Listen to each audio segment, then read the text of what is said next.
Hello, good morning, जोहार। मैं संजय और आप देख रहे हैं न्यूज़ झारखंड। चलिए जानते हैं आज के मुख्य 25 बड़ी खबरों को। सिख समुदाय के आश्रितों को सीएम ने सौंपा 3-3 लाख सहायता राशि का चेक। सीएम हेमंत सोरेन ने हजारीबाग बस हादसे में मृत सिख समुदाय के 7 श्रद्धालुओं के आश्रितों को मुख्यमंत्री राहत कोष से 3-3 लाख रुपए की सहायता राशि का चेक सौंपा है। इस मौके पर गिरिडीह के विधायक सुदिव्य कुमार सोनू मौजूद थे। बता दें कि 17 सितंबर 2022 को गिरिडीह जिले से श्रद्धालुओं को लेकर आ रही बस हजारीबाग जिले के टाटीझरिया स्थित शिवानी नदी पुल पर क्षतिग्रस्त हो गई थी, जिसमें 7 लोग की मौत हो गई थी। लातेहार में नक्सलियों ने तीसरे रेलवे लाइन निर्माण कार्य में लगे वाहनों को जलाया। जिले के चंदवा थाना क्षेत्र अंतर्गत कटपुलिया से थोड़ी दूर पर तीसरे रेलवे लाइन निर्माण कार्य में लगे वाहनों को नक्सलियों ने जला दिया। घटना मंगलवार की देर शाम की है।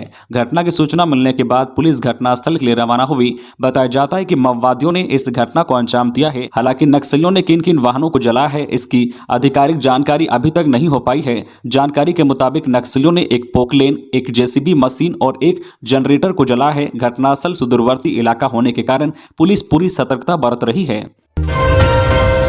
खूंटी में बीजेपी ने निकाली आक्रोश रैली। सांसद संजय सेठ ने कहा, राज्य में अलीबाबा 40 चोर की सरकार। हेमंत सरकार के खिलाफ बीजेपी ने मंगलवार को रैली निकाली। यह रैली बाजार टांड से मेन रोड होते हुए समाहर न्यायालय के समक्ष पहुंची, जहां बीजेपी कार्यकर्ताओं ने प्रदर्शन किया और हेमंत सरकार के खिलाफ नारेबाजी की।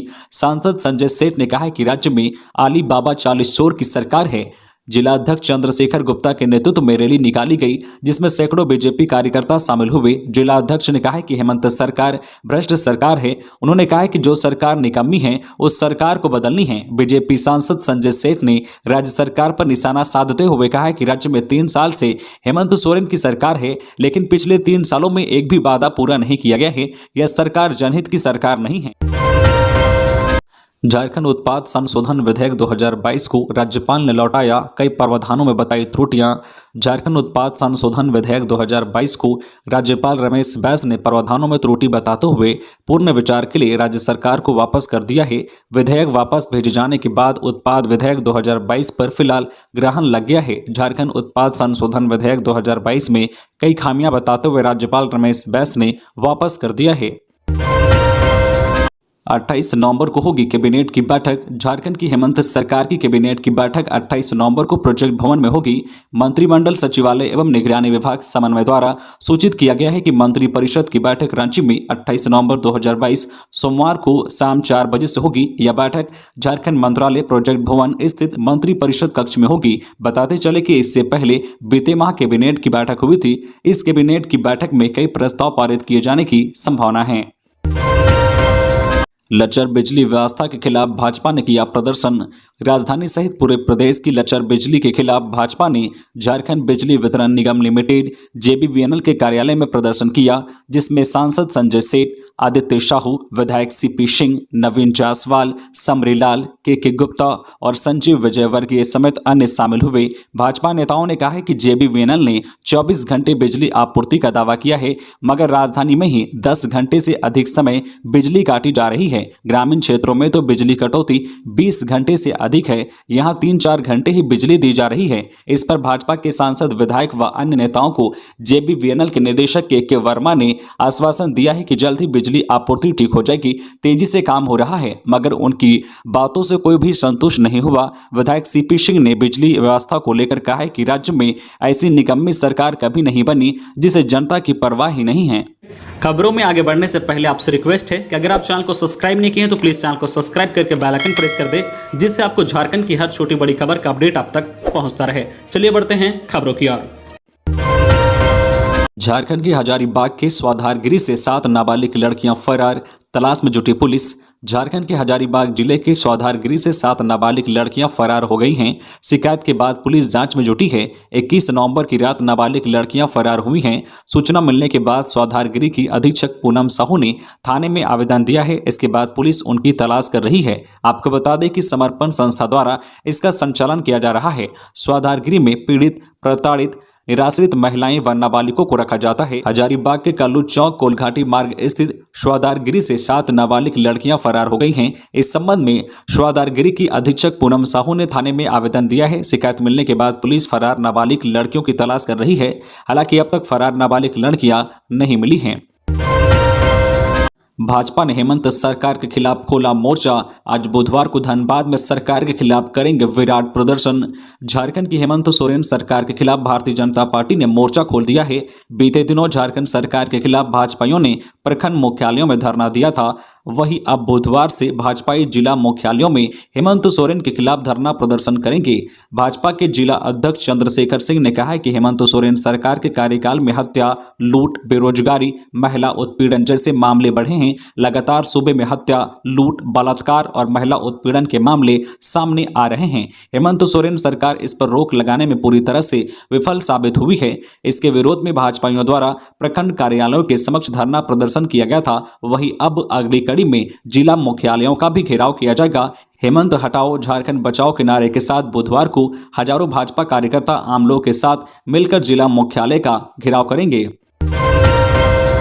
पंकज मिश्रा की जमानत पर फैसला सुरक्षित। पंकज मिश्रा की जमानत का ईडी ने किया विरोध, कहा गवाहों को कर सकते हैं प्रभावित। अवैध खनन मामले में गिरफ्तार मुख्यमंत्री हेमंत सोरेन के बरहेट विधानसभा क्षेत्र के विधायक प्रतिनिधि पंकज मिश्रा की जमानत अर्जी पर फैसला सुरक्षित रख लिया गया है। अवैध खनन आरोपी पंकज मिश्रा की जमानत अर्जी पर मंगलवार को सुनवाई हुई। ईडी के विशेष न्यायाधीश पीके शर्मा की अदालत ने दोनों पक्षों की दलील सुनी और फैसला सुरक्षित रख लिया। पंकज मिश्रा 126 दिनों से न्यायिक हिरासत में हैं। जमानत के लिए पंकज मिश्रा ने 17 अक्टूबर को अर्जी दाखिल की थी। पंकज मिश्रा से लंबी पूछताछ के बाद ईडी ने 19 जुलाई को गिरफ्तार कर लिया था। रांची नगर निगम मेयर पद के आरक्षित होने का मामला पहुंचा हाईकोर्ट। जनहित याचिका दायर। रांची नगर निगम के मेयर का पद अनुसूचित जनजाति से हटाकर अनुसूचित जाति के व्यक्ति के लिए किए जाने के खिलाफ झारखंड हाईकोर्ट में जनहित याचिका दायर की गई है। लक्ष्मी नारायण मुंडा ने याचिका दायर किया है, जिसमें कहा गया है कि 5वीं अनुसूची के तहत अनुसूचित जिले में मेयर या अध्यक्ष का पद एसटी के लिए ही आरक्षित करने का प्रावधान है, लेकिन चुनाव आयोग ने नियमों का उल्लंघन करते हुए इस बार एससी के लिए मेयर का पद आरक्षित कर दिया है। गुमला में आयोजित आक्रोश रैली में शामिल हुए केंद्रीय मंत्री अर्जुन मुंडा, कहा राज्य की जनता के साथ खिलवाड़ कर रही है हेमंत सरकार। जिला बीजेपी की ओर से मंगलवार को राज्य सरकार के खिलाफ आक्रोश रैली निकाली गई। आक्रोश रैली में केंद्रीय मंत्री अर्जुन मुंडा, सांसद सुदर्शन भगत, प्रदेश भाजपा नेता परवीन सिंह, विनय लाल, जिला परिषद अध्यक्ष किरण माला, पूर्व विधायक कमलेश उरांव, शिवशंकर उरांव सहित सैकड़ों कार्यकर्ता शामिल हुए। जिला अध्यक्ष अनूप चंद अधिकारी के नेतृत्व में आक्रोश रैली निकाली गई, जो पालकोट रोड से निकाली गई और टावर चौक, मेन रोड, पटेल चौक, जसपुर रोड होते हुए गुमला कचहरी चौक पहुंची और जनसभा में बदल गई। केंद्रीय मंत्री अर्जुन मुंडा ने जनसभा को संबोधित करते हुए कहा कि प्राकृतिक सौंदर्य के साथ साथ झारखंड की धरती खनिज संपदा से भरा है। उन्होंने कहा कि खनिज संपदा का जनहित में सदुपयोग नहीं हो रहा है। हेमंत सोरेन सरकार खनिज संपदा का दुरुपयोग कर राज्य के भविष्य के साथ खिलवाड़ कर रही है। शिक्षकों की न्यायोचित मांगों का होगा समाधान। हेमंत। अखिल झारखंड प्राथमिक शिक्षक संघ की वार्ता मंगलवार को मुख्यमंत्री हेमंत सोरेन से विधानसभा स्थित मुख्यमंत्री कक्ष में हुई। सीएम ने कहा कि जो तत्काल समाधान किए जाने योग्य मांगे हैं उन्हें लंबित रखकर विभाग समस्याओं को क्यों बनाए रखता है। शिक्षकों की न्यायोचित मांगों का समाधान होगा। प्रदेश अध्यक्ष विजेंद्र चौबे के नेतृत्व में संघ के प्रतिनिधि सीएम से मुलाकात की। संघ के मुख्य प्रवक्ता नसीम अहमद ने बताया कि वार्ता में शिक्षकों को बिहार की भांति सुरक्षित वृत्ति उन्नयन योजना एमएससीपी का लाभ देने, सचिवालय सहायकों की तरह छठे वेतनमान में शिक्षकों के उत्क्रमित वेतन विसंगति दूर करने, अंतर जिला स्थानांतरण के नियम को सरल करने और शिक्षकों को लिपिकीय और गैर शैक्षणिक कार्यों से मुक्त करने की मांग तथ्यों के साथ रखी गई। विधानसभा लोकतंत्र का मंदिर, आत्मविश्लेषण की जरूरत हम आज कहां हैं। मंत्री आलमगीर आलम। झारखंड विधानसभा का 22वें स्थापना दिवस धूमधाम से मनाया गया। राज्यपाल रमेश बैस ने कार्यक्रम का उद्घाटन किया। कार्यक्रम में मुख्य अतिथि के रूप में राज्य के मुख्यमंत्री हेमंत सोरेन रहे। भाकपा माले के विधायक को उत्कृष्ट विधायक के रूप में सम्मानित किया गया। इस दौरान संसदीय कार्य मंत्री आलमगीर आलम ने विधानसभा स्थापना दिवस की बधाई दी। उन्होंने कहा कि आज राज्य के सबसे बड़े पंचायत के परिसर में स्थापना दिवस मनाया जा रहा है। यह लोकतंत्र का मंदिर है। आज आत्मविश्लेषण की जरूरत है कि हम आज कहां हैं। मंत्री ने कहा कि संसदीय प्रणाली को मजबूत किया जा रहा है। झारखंड विधानसभा का शीतकालीन सत्र आहूत करने की तैयारी, जानिए सरकार की क्या है तैयारी। राजनीतिक सरगर्मी के बीच झारखंड विधानसभा का शीतकालीन सत्र आहूत करने की तैयारी चल रही है। संभावना यह है कि 16 दिसंबर से शीतकालीन सत्र आहूत किया जा सकता है। 28 नवंबर को होने वाली कैबिनेट की बैठक में इस संबंध में प्रस्ताव लाने की तैयारी चल रही है। संसदीय कार्य मंत्री आलमगीर आलम ने शीतकालीन सत्र के आहूत करने के संदर्भ में संकेत देते हुए कहा है कि 15 से 22 दिसंबर के बीच शीतकालीन सत्र होते रहे हैं, जिसको लेकर तैयारियां पूरी की जा रही है। उन्होंने कहा है कि सदन में विधेयक कौन कौन से आएंगे अभी तय नहीं हुआ है। सरकार शीतकालीन सत्र में सरकार की ओर से द्वितीय अनुपूरक बजट लाए जाने की संभावना है। इसके अलावा चूंकि यह सत्र संक्षिप्त होता है, इसलिए जनता की समस्याओं को जनप्रतिनिधि प्रमुखता से उठाने का काम किया जाएगा। झारखंड विधानसभा स्थापना दिवस, शहीदों और शूरवीरों को किया गया सम्मानित, आंखें हुई नम। झारखंड विधानसभा के 22वीं वर्षगांठ के अवसर पर शहीदों और शूरवीरों को सम्मानित किया गया। इस दौरान कई लोगों की आंखें नम हो गई। शहीदों के परिजनों ने मंच पर मुख्यमंत्री से अपने दर्द साझा किए। एक वक्त ऐसा आया जब एक शहीद की पत्नी के रोने की वजह से माहौल गमगीन हो गया। स्पीकर रविंद्रनाथ महतो भी खुद को नहीं रोक पाए और उनकी आंखें छलक आई। रैतो व जेएमएम के विरोध के बीच झारखंड के पुतड़ू टोल प्लाजा हुआ शुरू, मासिक पास से इन्हें मिलेगी राहत। झारखंड के पूर्वी सिंहभूम जिले के गालूड़ी थाना क्षेत्र के पुतड़ू टोल प्लाजा मंगलवार को रैतो और झामुमो नेताओं के विरोध के बीच शुरू हो गया। सुबह 8 बजे NHAI के प्रोजेक्ट डायरेक्टर SA कपूर ने टोल प्लाजा का उद्घाटन किया। इसके साथ ही इस टोल प्लाजा से वाहनों का टोल टैक्स कटना शुरू हो गया। 20 किलोमीटर के दायरे में आने वाले प्राइवेट वाहनों को रियायत दी जाएगी। 315 रुपए के मासिक पास से वे आना जाना कर सकेंगे। उन्होंने बताया कि इस अस्पताल का संचालन रायपुर में हो रहा है। वित्त सचिव ने विभागों को दिया निर्देश, सीमित संसाधनों को ध्यान में रखकर बनाया जाए बजट प्राक्कलन। अगले वित्त वर्ष के बजट 2023-24 के लिए तैयारियां शुरू हो रही है। झारखंड वित्त सचिव अजय कुमार सिंह विभागों को पत्र लिखकर बजट प्राक्कलन तैयार करने को कहा है। वित्त सचिव ने कहा है कि कोरोना महामारी से भले ही हम बाहर निकल गए हैं, लेकिन अभी भी हमारे पास सीमित संसाधन ही हैं। इसलिए इस बात को ध्यान में रखते हुए ही बजट प्राक्कलन बनाया जाए। राज्य सरकार की प्राथमिकताओं पर फोकस रखने को कहा गया है। जीवन, आजीविका, सुरक्षा, विकास, हर पहलू को ध्यान में रखकर बजट तैयार किया जाएगा। सचिव ने कहा है कि इसका जरूर ध्यान रखा जाए कि जिन योजनाओं ने लक्ष्य प्राप्त कर लिया है, उनके स्थान वर्तमान में प्रासंगिक योजनाएं तैयार की जाएगी, जो अंतिम व्यक्ति को ध्यान में रखकर तैयार होगा। हजारीबाग में 254 युवाओं को नियुक्ति पत्र मिलते ही खिल उठे चेहरे।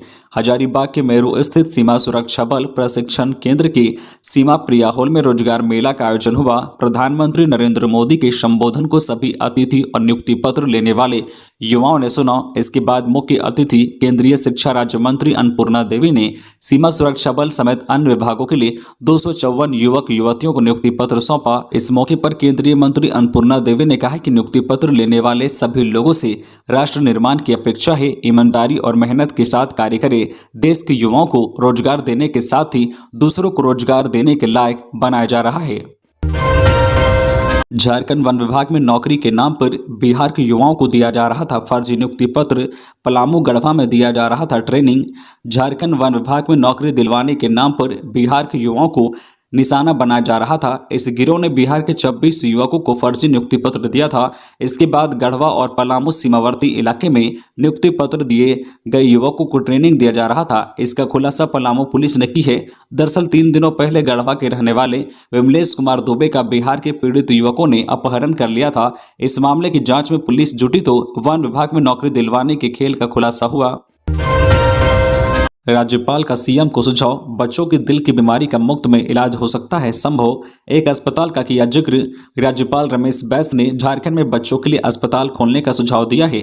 उन्होंने बताया कि इस अस्पताल का संचालन रायपुर में हो रहा है। वहां 1 साल से 14 साल के बच्चों के दिल की बीमारी का मुफ्त में इलाज होता है। उस अस्पताल में बच्चों के मुफ्त इलाज के दौरान 2 परिजनों के रहने और खाने पीने की भी व्यवस्था रहती है। राज्यपाल रमेश बैस ने बच्चों के दिल की बीमारी के इलाज के लिए रायपुर के अस्पताल के बारे में बताया है कि वहां मुफ्त में दवाइयां भी मुहैया कराई जाती है। राज्यपाल ने बताया है कि रायपुर में अस्पताल के प्रबंधन के लोगों से उनकी बात हुई है। उन लोगों ने कहा है कि बेंगलोर में आला अधिकारियों के सामने इस प्रस्ताव को रखा जाएगा।